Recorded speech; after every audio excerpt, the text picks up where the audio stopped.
पुंडलिक वरदारी विठ्ठल श्री ज्ञानदेव तुकाराम सद्गुरु समर्थ त्र्यंबकानंद महाराज की जय। सद्गुरु समर्थ नंदानंद महाराज की जय। शांति ब्रह्म एकनाथ महाराज की जय। श्री गुरुदेव दत्त। स्वात्मसुख एकनाथ महाराजांच्या या ग्रंथातलं चालू असलेला विषय तो 102 ओवीपर्यंत झालेला आहे। सध्या असा विषय चालू होता की ब्रह्मज्ञानानं सर्व जग ब्रह्मरूप दिसू लागलं, पण ते टिकावं लागतं। म्हणजे अपरोक्षत्व जरी झालं तरी दृढ अपरोक्षत्व होणं हे गरजेचं असतं। जसा ब्रह्मज्ञानी पुरुष हा ब्रह्मज्ञानाच्या ठिकाणी स्थिर असतो, यत्किंचित कुठं जोराचा आवाज झाला किंवा एखादा फटाका जोरात उडाला किंवा आणखीन काही त्याच्या अंगावर कोणी अंगावर अशी उडी मारली तर तो दचकतोच, किंवा इतर काही झालं तरी तेवढ्यापुरतं भय जागं होतं, पण परत त्याच्या ठिकाणी स्थिरता निर्माण होते, यत्किंचित गोष्टी घडतात। आता हे सगळं असून ब्रह्मतेच्याच ठिकाणी स्थिर राहण्याकरता श्रीगुरूच्या कृपेची गरज असते, असा चालू असलेला विषय। श्रीगुरु कृपेशिवाय तुमची ब्रह्मता टिकणार नाही, आणि ती वाढायची म्हणलं किंवा परत आपल्या ठिकाणी त्याच दशेचा सारखा काय आहे भोग असावा असं वाटत असेल तर सद्गुरूची कृपा असण्याची गरजच असते। जे काळासीही ना कळे, जे देखू न शके बुद्ध्यादी सकळे, तेथ विवेकाचे मंद डोळे गुरु अंजने वीण। आता काय आहे की ब्रह्म म्हणजे काय दृष्टीचा विषय नाही, ब्रह्म म्हणजे काय आहे सहज कळून आलं असं नाही। आता आपल्याला समजा मोठा वारा सुटला तर आपले काय होतात, कपड्याची हालचाल होते, नाही तरी त्याच्यापेक्षा बारीक चुळूक असली तरी शरीराला ती स्पर्श करून जाते, किंवा तेवढाही नसेल तरी हवाच नाही असं काय आपण थोडंच म्हणणार आहे। हवा आहे, ते आहेपणानं कळून येते, तिची लक्षणं काही जरी नसली तरी। इतकं ब्रह्माचं एवढं सूक्ष्मतेनं सुद्धा कळत नाही, कारण ब्रह्म त्याच्याहूनही काय आहे की अत्यंत सूक्ष्म आहे। त्या ठिकाणी जे काळासही ना कळे, एवढा काळ सगळ्याच्या पाठीमागं लागलेला आहे। कुणी कुठेही जाऊन बसा, तुम्हाला काळाचं मोजमाप होणारच। असं एकदा झालं होतं की ब्रह्मदेवानं श्रीकृष्णाची परीक्षा घ्यायची म्हणून गायी गुरं म्हणजे गायी सगळ्या वासरासह आणि गोपाल तिथून गपचूप नेले आणि एका ठिकाणी अदृश्य ठिकाणी ठेवले। बघू काय होतंय। भगवंताच्या हे लक्षात आलं, त्यांनी तेवढ्याच गायी, तेवढीच वासरं, तेवढीच मुलं तिथं निर्माण केली, तो तसाच कळप तयार केला। तसेच ते घरी जायला लागले। घरी गेले तरी घरच्या मालकांना सुद्धा यात काही बदल झालाय कळायचं नाही, कारण जशी गाय तशीच, जसं तिचं वासरू तसंच, जसं आपला मुलगा तसंच आहे। पण बदल कशात व्हायचे, गायीची धार काढायला बसलं तर दूधच संपत नसायचं, एक भांडं दुसरं भांडं, त्यांना वाटायचं आज कसं काय गाय एवढी दूध देते। झालं, खटपट खटपट करणारं मुलगं कुठंतरी शांत बसायचं, काही त्याचं नसायचं। आईने म्हणायचं आज कसा रे देवासारखा बसलास, आता तिथं देवच त्यात होता। असं सारखं चाललं हे 1 वर्ष, आपल्या पृथ्वी तलावरचं 1 वर्ष। 1 वर्षानं ब्रह्मदेवानं पाहिलं की आपलं चुकलं, हा ब्रह्मस्वरूपच आहे, याला सगळ्या काही लीला करता येतात, आपल्यालाच फक्त उत्पत्ती करता येते असं नसून हा सुद्धा सगळं करू शकतो। मग चुकलं समजून त्या गायी तिथं आणून दिल्या. त्याच्या गायी आल्या की भगवंताने आपलं काय आहे की जी तितकी बनावट होती ती घेतली काढून. आता मूळ गायी तिथं आल्या, मूळ वासरं आली, मूळची मुलं आली. पण ब्रह्मदेव जाता जाता म्हणाले, आता यांचे 1 वर्षाचं वयाचं मोजमाप कसं करू? म्हणजे आता ते तुझं तू बघ, यांना वर्ष देऊ का त्यांना वर्ष देऊ? तू निर्माण केलेल्या गायीला वर्ष समजू का पूर्वीच्या? तेव्हा भगवंताने सांगितले की जे अगोदर आहेत त्यांचीच आयुष्य गणना चाललेली. तू माझी परीक्षा घेण्याकरता त्यांना तिकडं कुठं नेऊन ठेवलं म्हणजे ते संपले असं नाही ना. त्यामुळं त्यांच्या ठिकाणी काळ आहेच. हे काय काळाच्यातले मोजमापातले नाहीत. हे निर्माण केले आणि संपवले हे सगळे काय आहे माझंच स्वरूप आहे आणि मी काळातीत आहे. मला काळ माझंच रूप असल्यामुळं काळ मला कसा मोजेल? तेव्हा काळाशीही ना कळे. हा परमात्मा ब्रह्मरूपानं काळाशीही ना कळत नाही. आता दुसरी गोष्ट अशी की योगी लोक याच वस्तूला ब्रह्माला परमात्मा म्हणतात, ज्ञानी लोक याला ब्रह्म म्हणतात आणि भक्त लोक याला भगवंत म्हणतात. म्हणजे नावं तिघं एकाचीच आहेत. पण जो जो आपल्या आपल्या पद्धतीची साधना करतो त्या त्या साधनेप्रमाणे तिथं तिथं नाव येतं. योगियानं याला परमात्मा म्हणावं, ज्ञानियानं याला ब्रह्म म्हणावं आणि भक्तांनी यालाच भगवंत म्हणावं. नावं वस्तू तीच, फक्त ज्यांच्या त्यांच्या भावना ज्या ज्या पद्धतीनं त्याच्या ठिकाणी आहेत तसं तसं नामाभेदान आलं. जे देखू न शके बुद्ध्यादी सकळे. आता होतं काय की बऱ्याचशा गोष्टी आपल्याला काय इंद्रियद्वारा असतात. त्यातच एक बुद्धी नावाचं इंद्रिय आहे. हे बुद्धी नावाचं इंद्रिय काय करत असतं की जाणीव असते त्याच्याकडं, जाणीवेनं पाहतं.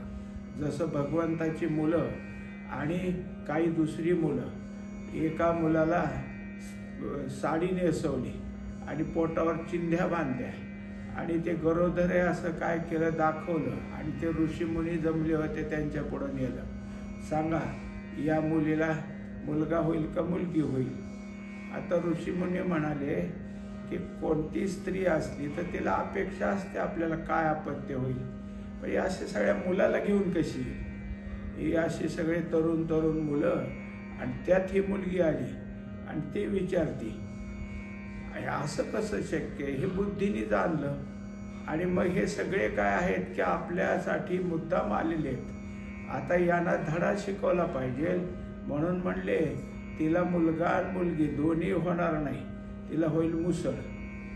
आता ते लागले हसायला, कशाचं काय? म्हणले हे काय खरी का काय?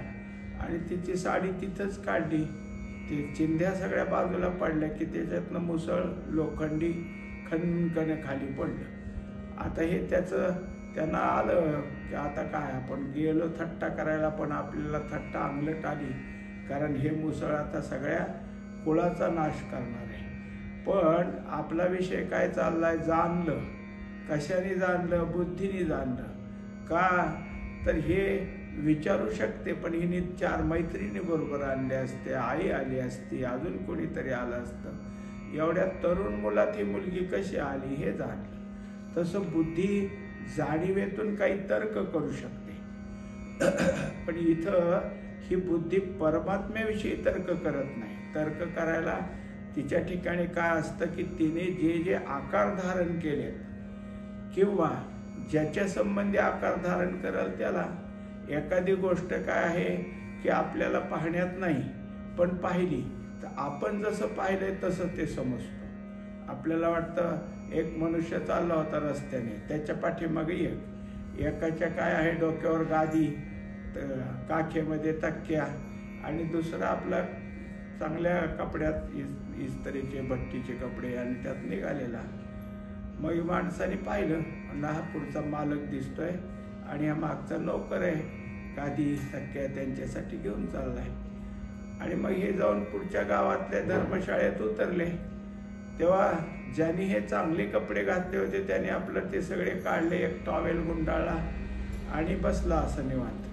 आणि हा दुसरा गेला होता, त्यांनी गादी अंतरली तक्क्या ठेवला आणि त्याच्यावर बसला. लोक आले म्हणजे अरे हे काय, हे हाच खरा मालक दिसतोय, तो नोकर. मग याने विचारला तुम्ही कोण मालक कोण नोकर? म्हणला कोणी नाही. मग काय नाही, मला गादीशिवाय चैन पडत नाही म्हणून मी गादी घेऊन हिंडतो. हा म्हणला मी इकडे तिकडे प्रवासाला जाताना चांगले कपडे घालून हिंडतो. काय जाणलं आम्ही? काही जाणता आलं नाही. तसं परब्रह्म सर्वव्यापक निरवयवी निराकारी निराकाराचं निरवयवाचं काय कल्पना करू शकणार? काहीच नाही करता येत. म्हणून बुद्धीलाही ते समजत नाही. जेथ विवेकाचे मंद डोळे. आता विवेक काय करतो? तो विवेक जे अनेकत्व आहे, ज्याला आपण काय म्हणतो अनित्य, हे अनित्य नित्य एवढंच सांगतो. नित्य ना नित्य हे पहा, हे नित्य हे स्वीकारायचं काम पुढे. पण नित्य अनित्यानं आम्हाला काय करायचं आहे की निरीक्षण करत पुढे जायचंय. हे नाही म्हणजे जसा एखादा ध्यान साधनेला बसला तेव्हा तो काय करतो? हा परमात्मा नाही. कारण का? ही येतही निघून जाते. हा परमात्मा नाही. हे सुद्धा काय करते? स्थिर होत नाही. मग काय स्थिर होतंय? आता हे खरं झालं.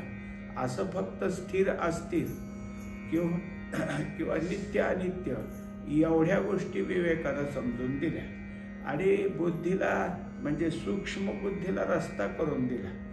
जेव्हा आपल्याला प्रत्यक्ष परमात्मा भेट होणार आहे तेव्हा नाही विवेक नाही ज्ञान, सगळेच तिथं थांबणार आहेत. कारण हे त्याच्याच पोटातून बाहेर आलेत. मग त्याच्या ठिकाणीच ते लीन होणार.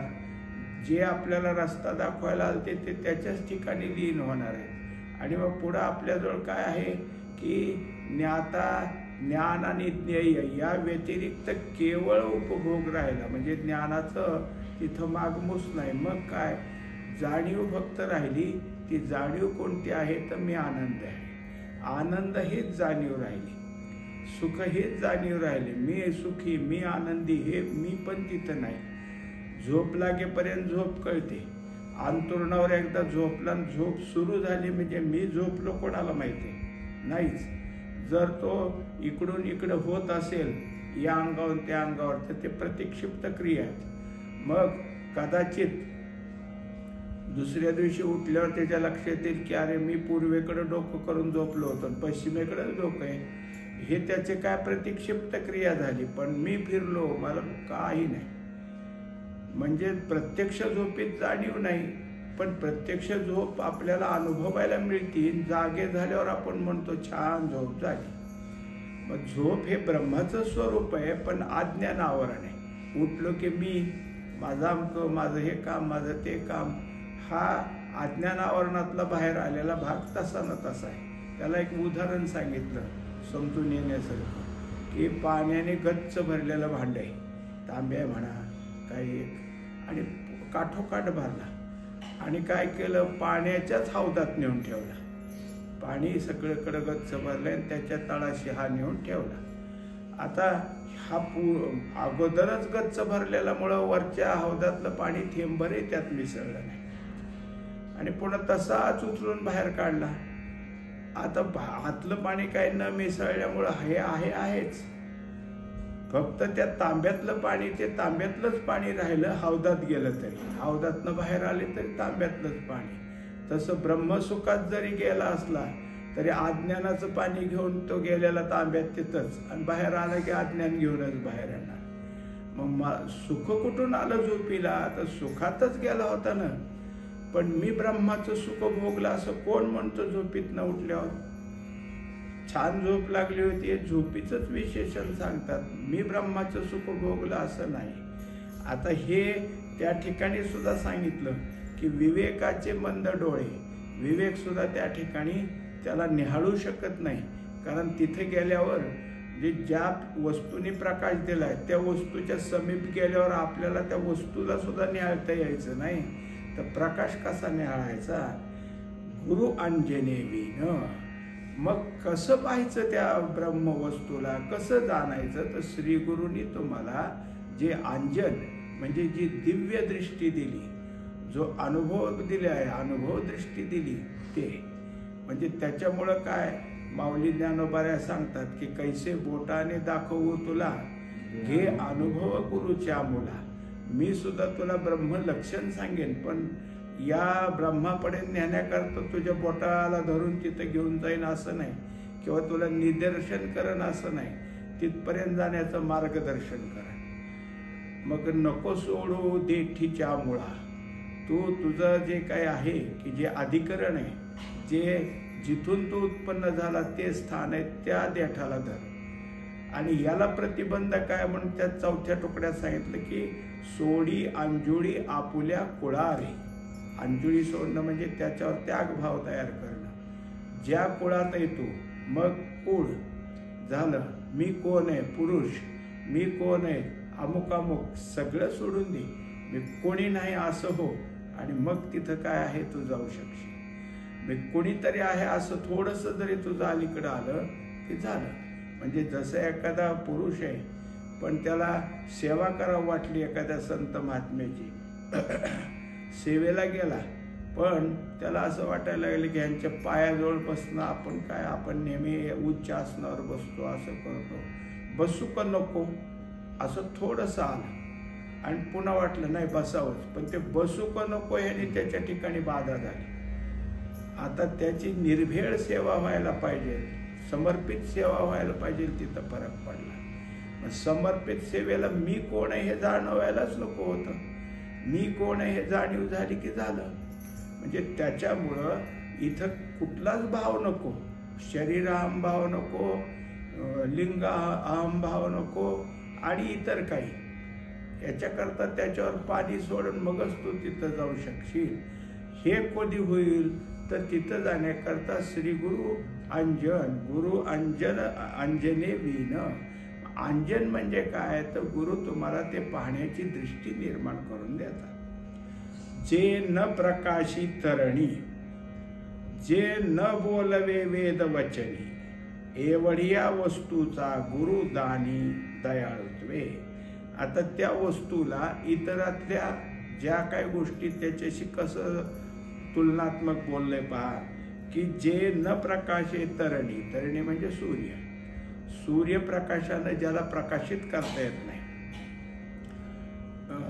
रवी हिरा दीप दाविती देखणे, हे सगळे कसे तर जे बघायचं असतं तेच दाखवतात. अंधार आहे, अंधाराचा नाश केला म्हणजे दिवा तरी आला किंवा सूर्यप्रकाश आला, मग आहे ती वस्तू दाखवली, नसलेली वस्तू सूर्य कुठून दाखवेल. ह्याच्यात जेवढे काही वस्तू आहेत समोर आपल्या, त्या वस्तूलाच दाखवायचा प्रकाश काम करतो.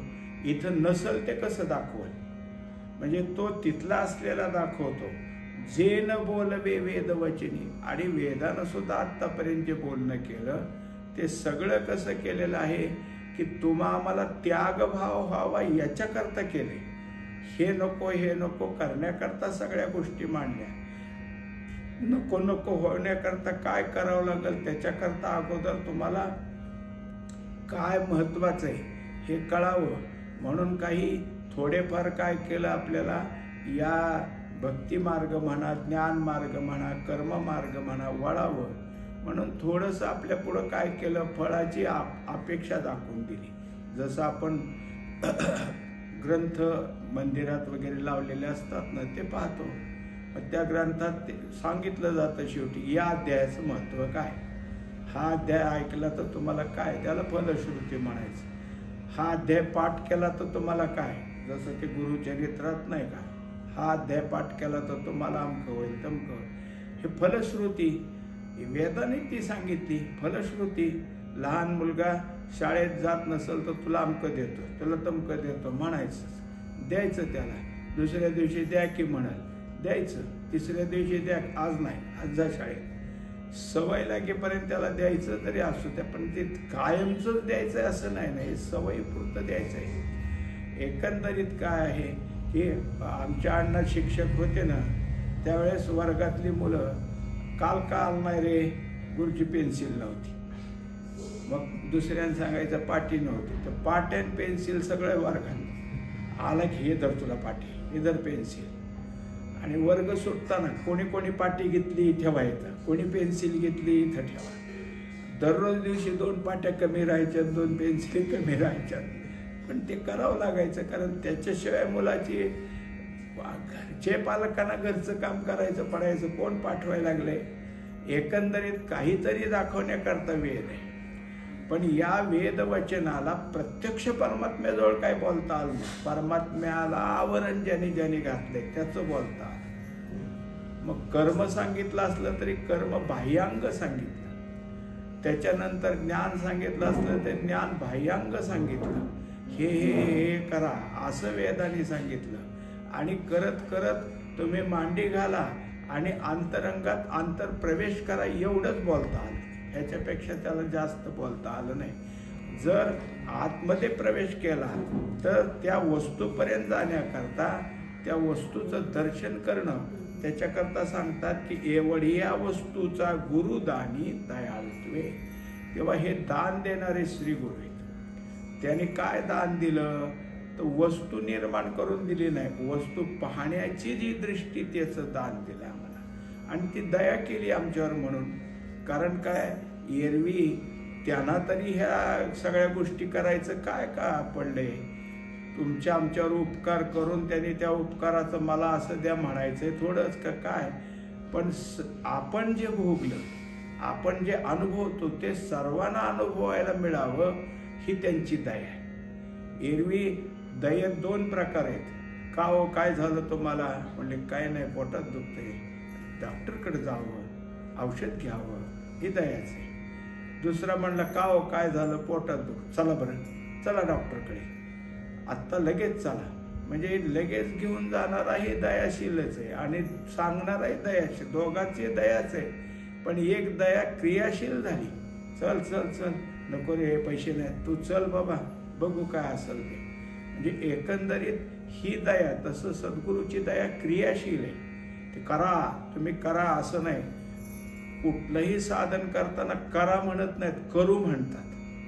करू म्हणजे ते स्वतः त्या साधनेला हजर असतात, साधकाबरोबर स्वतःला साधक म्हणून घेतात. आणि करू करू म्हणजे काय, आपण बरोबरच आहेत, आपण बरोबर करू. आणि करा म्हणजे आज्ञा झाली, आज्ञा दिली झाली. तसं नाही, तर यांच्या ठिकाणी त्या वस्तूपर्यंत जाण्याची जी दया आहे, ती दयामुळं त्या वस्तूचं त्यांनी दान केलं. जया सूर्याचे प्रकाशे न दिसती काळ गर्जना भासे. जया सूर्याचे दिवसे उत्पत्ती प्रळय. आता थोडेसे उदाहरणं काढले.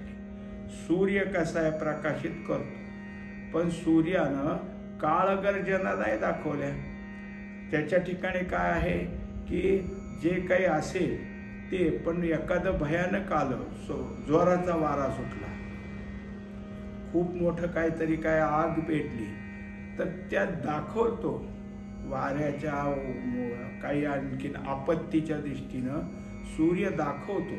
पण या पाठीमागं त्या काळाचं स्वरूप नाही दाखवत, काळाने आणलेल्या आपत्तीचं स्वरूप दाखवलं जातं.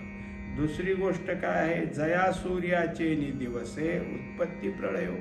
आणि तो सूर्य काय करतो, उगवला सकाळी म्हणजे उत्पत्ती झाली, संध्याकाळी अस्त झाला, हे आपण मोजतो. पण असं सांगतात की अमुक एक कालानंतर प्रलय होतो, त्याच्यानंतर महाप्रलय होतो. इतकी वर्ष झाली की हा प्रलय. हे कोण करतं मोजमाप? मोजमापाला आपल्याला काळाला कोणी मोजमाप दिलं तर सूर्याचा दिवस आणि सूर्य नसल्याची रात्र, त्या दोन्ही मिळून आम्ही एक 24 तासाचा दिवस ठरवला. आता त्या 24 तासाच्या दिवसाला 7 दिवस गेले की सप्ताह ठरवला, 7 दिवसाचे 4 झाले की महिना ठरवला, आणि महिन्याचे 12 झाले की काय झालं, वर्ष ठरवलं. याचं तो आपलं मी किती वर्षाचा, मग किती वर्षाचा, आणखीन खुलासा सांग म्हणले की इतके वर्ष इतके महिने, नाही अजून सांग म्हणले इतके वर्ष इतके महिने इतके दिवस. हे सगळं काय आहे, मोजमाप करायला लावलं सूर्यानं. कशासाठी? उगवणं आणि मावळणं. अण्णा सांगायचे की ध्रुवावर 6 महिने दिवस आणि 6 महिने रात्र. मग 6 महिने म्हणजे काय, तर जसं सूर्य उगवल्यानंतर आपल्याला एक तासभर कसं कोवळं ऊन, सगळीकडे पिवळसरपणा हे हे जसं दिसतं आणि सूर्य अस्ताच्या वेळेला तसं 2 महिने त्यांचे ते 2 महिने कडक उन्हाचे, 2 महिने पुन्हा सूर्य अस्ताला गेल्यावर ते असे झाले 6 महिने दिवसाचे. मग एकदा काय आहे की थोडी थोडी रात्र, पुन्हा मध्यरात्र. मग हे आता 6 महिने जागं राहायचं आणि 6 महिने झोपायचं का? ह्यानी मग फक्त घड्याळाकडे बघून ठरवायचं. आता ह्या झाला 12 तासाचा भाग, आता 12 तासानंतर झोपा. हे जे काय असेल ते तिथल्या परिस्थितीनुरूप त्याने केलं. पण एरवी कसं आहे, सर्वकडं सामान्यतः तर दिवस रात्र कशावर ठरवतात? सूर्यावर. आणि तो हे सगळं करत असताना उत्पत्ती प्रळय हो. मग सर्ग आणि प्रळय हे सूर्याच्या कालमापनातच आलं. काळ सूर्याच्या दिशेनं कालमापन करतो आणि त्या कालमापनामध्ये प्रलय म्हणून एक आहे. सगळी पृथ्वी प्रलय जाते आणि पुन्हा दुसरी उत्पत्ती होते आणि होतं. आता तिथे काही काढलं की दुसरी उत्पत्ती झाल्यानंतर मग कसं निर्माण होतं जग? म्हणजे पहिलंच बियाणीत ठेवलेले असतात. हे बीज कोणाचं काय बीज ठेवलेलं आहे आणि त्याप्रमाणे परत निर्मिती होते. जया सूर्याचे नियोगे जगी कर्म होय दाटुके हरिहरांचे वेगे आयुष्य हरी. आता तो सूर्य आणखीन काय करतो काळाच्या मदतीनं? तर सूर्योदय झाला की जे जे काही कर्म आहेत, मग अन्निक करणारे कोणी असतील, कोणाचं काय असेल त्या सगळ्या गोष्टी, नसेल तर ज्यांची कर्म आहेत ती त्याच वेळेस सूर्योदयानंतर कामाला लागतात, सूर्यास्तानंतर कामं थांबतात. सगळं काय आहे आता घड्याळ कळू लागलं म्हणून इतक्या वाजता सुरून तितक्या वाजता थांबलं. पूर्वी हेच होतं की सूर्योदयाला कामाला सुरुवात करायची, सूर्यास्ताला काम संपलं. सूर्य काय करायचा? तो मग आम्हाला कामाला पाठवायचा. मग काम त्याच्यामुळं काम आमचं चालू होतं. आणि दुसरी गोष्ट, जसं हे सगळं सूर्याच्याच मोजमापातून झालं. अगोदरच्या ओवीत ते सांगितलं, अहो म्हणले हे या सगळ्या पुरतं नाही, हरिहरांचे म्हणजे तिथं महाविष्णू आणि आयुष्य हरी त्यांचं सुद्धा आयुष्य आहे. कारण हे सगळे काय आहेत की मायेच्या निर्मितीतले. मायेनं सत्वगुणातून महाविष्णू ब्रह्मदेवाने शक केले. कारण हे सगळं करायचं कसं? पहिले कोठे नव्हते काही, चंद्र सूर्य तारा नाही, त्याच्यात ही एक निर्माण झाली. आणि मग ब्रह्मा विष्णू ती यायचे बाळू. त्याच्यानंतर हे सगळं काय आहे पुढे निर्माण झालं. मग तिने कामं दिली. ब्रह्मदेवा तुम्ही करा निर्माण, महाविष्णू तुम्ही ह्याचा सांभाळ करा, महादेवा तुम्ही हे सगळं गोळा करा, संपूर्ण पहिल्यासारखं ठेवा. मग ह्यांचं सुद्धा आयुष्य ह्यात आहे. आपलं आता काय आहे की महाविष्णू आणि महादेव हे स्वतंत्र आहेत. त्यांना पाहिजे तेव्हा राहता येतं आणि पाहिजे तेव्हा जाता येतं. पण ब्रह्मदेवाला आपल्यातलाच एक उच्च जीव समजले. आपण जसे लहान कीटकापासून ते ब्रह्मस्तंभापर्यंत त्याला म्हणतात, ते सगळे त्यातले. मग जीवच जर काळाच्या ताब्यात आहे तर ब्रह्मदेव कोणीकडे जाईल? तोही त्यातच आला. जेणे गमनागमन वेगेसी चिरंजीवियाचे वयग्रासी मग तेही काळापासी बांधून निघाली. आता जसं इकडं तिकडं फिरणं हे जसं आपलं चालतं आणि त्यात आपण अंतर मोजतो, इथून किती गेलो, इथून किती आलो. मग काय वेगात जरी चालत गेला तरी तिथं पोचला. मग आता समजा आपल्याला 6 किलोमीटर जायचं आहे, मग तुम्ही शिस्तीत गेला तरी तुम्हाला 1 तासात तिथपर्यंत जाता येईल. 6 किलोमीटर 1 तासात. त्याच्यापेक्षा जरासं जोरात चालायला लागला तर तासापेक्षा कमी लागेल. आणि धावत धावत गेला तर त्याच्यापेक्षा वेळ कमी होईल. म्हणजे गमनागमन वेग हा काय आहे की त्या ठिकाणाला जाईपर्यंत जसं आम्हीच काय असेल ते ठरवतो, हे तसं हे चिरंजीव आहेत, सप्तचिरंजीव आहेत. सप्तचिरंजीवाला सुद्धा चिरंजीव पद दिलं, पण म्हणले त्याचंही काळ मोजमाप करतोच, त्यांना सुद्धा मोजमापाच्या पलीकडे ठेवलं नाही. चिरंजीव्याचे वयग्रासी, त्याच्या सुद्धा वयाचा ग्रास होईल. मग तेही काळापाशी बांधून निघाली. मग ह्यांच्या वयाचं मोजमाप ह्यांना तर चिरंजीव हे काय केलंय, वर मिळालेला आहे. म्हणजे हे प्रळय आहे तोपर्यंत. प्रळय झाल्यावर सगळंच संपायचंय, मग चिरंजीवाला कुठं शिल्लक ठेवायचं. त्याच्याकरता जेव्हा प्रलय होतो तेव्हा हे मग जसं प्रळय काळाचं मोजमाप चाललं तसं चिरंजीवाचं सुद्धा मोजमाप चाललं. त्यांच्याही मोजमापाला हा काळ मोजमाप करतोच. जया सूर्याचेनी अंगे स्वहा स्वदा चाले वेगे, या लागी सुरनर पितर पांगे पावले तृप्ती. आता त्याच्याशिवाय दुसरं असं दाखवलं की जसं हे आपण आता पाहिलं की कामं हे सगळी चालू होतात, तसं सूर्योदय झाल्यानंतर यज्ञ चालू होतो. काही अग्निहोत्र असतं, काहीचं नित्याचं आहे. मग तिथं जे काय असेल ते देवाच्या नावानं स्वहा आणि पितराच्या नावानं स्वधा, हे जसं चाललं त्यात असं सांगितलं की हे जे तुम्ही अग्निमुखात टाकता त्या मंत्राने त्या देवतेचे नाव घेऊन ते त्यांना मिळतं, पितरांना मिळतं. म्हणजे एरवी यज्ञ कार्य जर चालले नाहीत यांना उपाशी राहावं लागेल. यांच्यात अर्थात काय आहे, अग्नी एक मुख आहे आणि त्या मुखात टाकलेला त्या देवतेचं मुख तिथं होऊन येतं आणि त्याला ते घास मिळतो, याला हा घास मिळतो. असं सांगतात की कंसाने सगळीकडचे यज्ञ याग बंद पाडले, अजिबात काही नाही करायचं असेल तर माझी पूजा करा. तेव्हा देव व्याकुळ झाले, काय करायचं, आम्ही का उपाशी राहून किती दिवस राहायचं. म्हणून कृष्ण आता उरक बाबा, आता तो आलाय अवताराला, पण तू किती वेळ घेणार. मग त्याच्यावर तू सगळ्यात मोठा बलदंड होशील आणि त्याला मारशील. आता बालपणातच जा.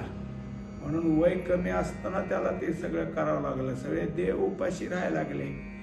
या सगळ्यासाठी काय झालं, तर हे यज्ञच आहेत आणि हे यज्ञात जे चालतं त्यामुळं सुरनर पितर पांगे, या सगळ्याचं काय आहे की तृप्ती होते. त्यांची तृप्ती होण्याकरता पावले तृप्ती, हे सगळं आता त्यांची पूर्णता होते. पांगे आपण म्हणतो ना की हे सगळं झालं आता पांग फिटले, तसं ह्यांचं सगळं त्या तृप्तीनं परिपूर्णता त्यांच्या ठिकाणी होत असते. जया सूर्याचे निसंगे दिसो लागती सकळ जगे, बालाग्रीचे सवेगे दुविळे दिसे. आता तो सूर्याची उपमा चालली हे सगळं समजून देण्यात. सूर्याच्या बरोबर सगळं जगातलं जे जे काय असेल ते दिसतं. मग आता समजा घरामध्ये आपण भांडीच आहेत, काही एखाद्या रॅकमध्ये लावलेली भांडी, लहान मोठी, हे अमुक तमुक, ह्याला नाव हे, ह्याला नाव ते, हे आपलं जे काही नामरूपाचे ठोकताळे जमलेत तेच आहे. आणि ते जागतिक समानतेचे. आपण एखाद्याला पातेलं म्हणत असलो तर दुसऱ्या घरात सुद्धा पातेलच म्हणतात. डबा नाहीत म्हणायचे, डब्याला डबाच, पातेल्याला पातेले. कारण हे जे काय आहे हे नकळत सगळीकडे पक्क झालेलं आहे. त्याचे आकार बदलतील. एखादा पातेला असं असताना त्याचे काठ वेगळा होईल, थोडेसं मधला होईल, आकार बदलेल, पण ते त्याच पद्धतीनं हे सगळं जगातलं जे काय असेल, ज्या वस्तू ज्या आपल्या पठडीत बसलेल्या आहेत नामरूपाच्या, त्या असतील, त्या सगळ्या आपल्याला दिसतील. त्याच्यात आता काही असं आहे की त्याचा बदल आपण करू शकत नाही. जसं काय आज शनिवार नाही आम्हाला शुक्रवारच मानायचा, ते चालणार नाही. तुम्ही ते, कारण ते तुमच्या ठिकाणी अगोदरपासून निश्चित केलेलं आहे. तुम्ही शनिवार उपवास करत असाल तर मी नाही करणार म्हणत, हे चालेल, हे तुमच्या हातात नाही. तुम्ही करा न करा, पण जे तुमच्या हातात नाही ते आहेच. हे सगळं जगातले जगराटीतले ज्या परंपरा आहेत त्या जिथल्या तिथं बसून दिल्यात. बालाग्रीचे सवेगे दुविळे दिसे. बाला म्हणजे मूर्ख, अज्ञानी. सांख्य योगो पृथक बाला प्रवदन्ति पंडिता. म्हणजे बाला म्हणजे मूर्ख, तर जे ह्याच्यापेक्षा मूर्ख असतात. जसं काय आहे की हे आण म्हणलं तर लहान मुलगा सुद्धा माहितीतला आणून शकेल. पातेलं आण रे, वाटी आण रे, आणल. ह्याला पातेलं आणि वाटी सुद्धा कळत नाही. इतकं त्याच्या ठिकाणी काय आहे, मूर्खपणा आहे. सवेगे दुविळे दिसे. त्याला जितकं आपल्याला सगळं दिसतं तितकं त्याला दिसतं, पण वेगळंच दिसतं. तो तिकडं वेगळंच पाहिजे. एकंदरीत सूर्यप्रकाशानं पाहणाऱ्याला कळतं आणि न कळणाऱ्याला दुसरंच दिसतं, दुवेळे म्हणजे त्याला दुसरंच काहीतरी दिसतं. हे सगळं सूर्यप्रकाश करतो. म्हणजे सूर्यप्रकाशाच्या वर्णनातून ज्या काय ओव्या आपल्या पुढं मांडल्या त्या ओवेतून आता ब्रह्मदर्शन सद्गुरूशिवाय होत नाही हे सिद्ध करायचंय. पण सूर्य आणि सूर्याचं दृष्टी, सूर्यप्रकाश आणि त्यानं दिसत असलेलं बाह्य अंग, अर्थात बाहेरचं कसं पाहतो ते आत्तापर्यंत सूर्याच्या उदाहरणातून सिद्ध केलं. पुंडलिक वरदा विठ्ठल श्री ज्ञानदेव तुकाराम सद्गुरु समर्थ त्र्यंबकानंद महाराज की जय. सद्गुरु समर्थ नंदानंद महाराज की जय. शांती ब्रह्म एकनाथ महाराज की जय. श्री